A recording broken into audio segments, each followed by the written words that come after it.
আল্লাহ শিক্ষা দিয়েছে যেই পরিস্থিতিতে থাকো না কেন তোমাকে শ্রম ব্যয় করে কষ্ট করে তোমার উপার্জন করতে হবে, রিজিকের বন্দোবস্ত করতে হবে। চিল্লায় বলেন ঠিক কিনা? ইসলাম আমাদেরকে এটাই শিখিয়েছে, কাজে লজ্জা নাই। নাচানাচি দেখছো দুনিয়ায় না, লাফালাফি করেছো, জীবন যৌবনকে শেষ করে তো। এই জীবনের সবচেয়ে দামি সময় হচ্ছে যৌবন, এটাকে কোন কাজে লাগিয়েছো? কিয়ামতের দিন জিজ্ঞেস করবে কে?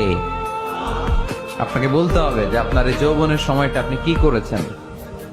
আপনি কি হারাম কাজে, অশ্লীল কাজে, নিষিদ্ধ কাজে সময় ব্যয় করেছেন, নাকি কোরআনের পক্ষে ছিলেন?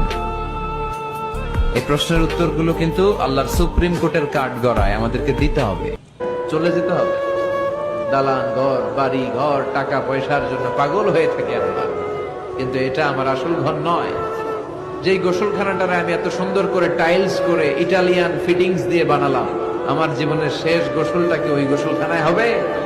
কথা বলেন, যেখানে লাশ ধোয়ায় ওইখানে আমার গোসল হবে। এগুলো আমরা ভাবতে চাই না। কবরের জীবনটা আসল জীবন। আর মনে রাখতে হবে, the grief isn't permanent, the struggle isn't permanent. এই পৃথিবীর কোন দুঃখ, কষ্ট আর সমস্যা এটা পার্মানেন্ট নয়। সমস্যার পরে সমাধান আছে, দুঃখের পরে আনন্দ আছে।